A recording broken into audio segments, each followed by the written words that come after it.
So whenever I go see a new Pixar movie, I have this sadistic urge to see the movie fail. I want it to be really bad. However, that rarely happens, and The Incredibles 2 is no exception. I really enjoyed it. It had everything you would expect to see from a Pixar movie. It had a fun cast of characters, it had heartwarming moments, it had beautiful animation, it had a catchy plot. But enough with the praise, because by now you've probably already heard a lot of good things about this movie. I want to talk a bit about the parts that I thought stuck out. Before we continue, I'd like to put a little spoiler warning here. So the main villain of The Incredibles 2 is an entity called the Screenslaver. It takes over screens and hypnotizes people to do its bidding. The actual identity of the Screenslaver is supposed to be the main plot twist of the movie. It's supposed to be the climax, where you're supposed to go, oh my god, what? Where did that come from?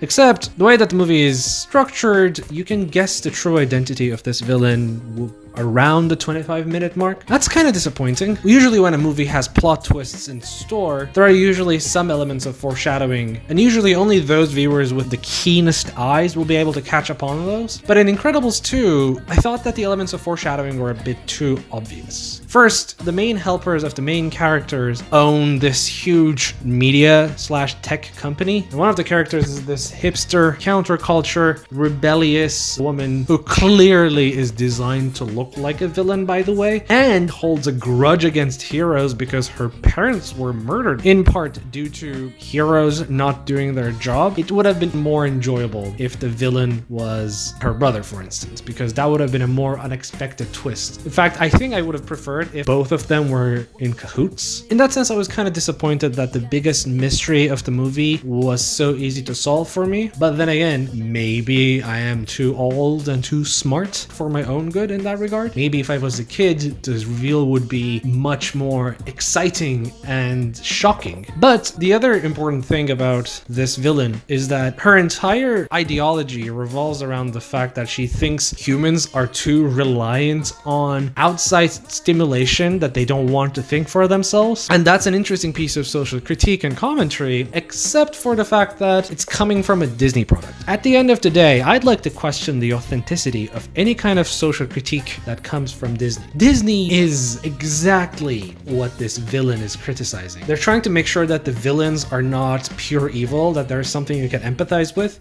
and in that sense, they're very successful. But still, there's something weird about Disney calling itself out. I don't want to call this a problem, but this is a very common occurrence in modern media, where these massive products that are owned by these even more massive companies come up making social commentary. We have to be critical about the authenticity of the kinds of critiques and commentaries these media make. If you think about it, a lot of these media are profiting off of the exact thing that they claim to be criticized. Obviously, this does not negate the validity of the kinds of critiques that they're making, but if we take them only at their face value, we'd be doing ourselves a disservice. Should we then stop watching movies altogether? That's one option, but that's not what I'm saying. I mean, and like that doesn't make sense. Even if you're watching a movie mindlessly, the sheer value of escapism that they provide for you is valuable on its own. But if you want to engage a bit more with the movie, it makes sense to critique the medium itself as well. In that way, you can start evaluating the actual quality of the critique. Then you can ask questions like, is it deep enough? Is it believable enough? Or is it simply glossing over a topic that requires much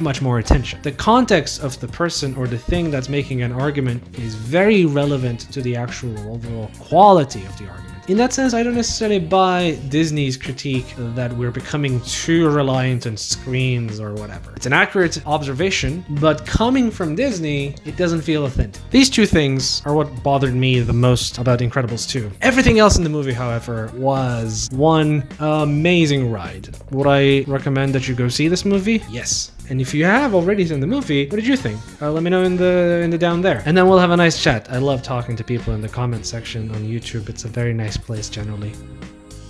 If you like this, leave a like, subscribe, and share. And then I'll see you in the next one.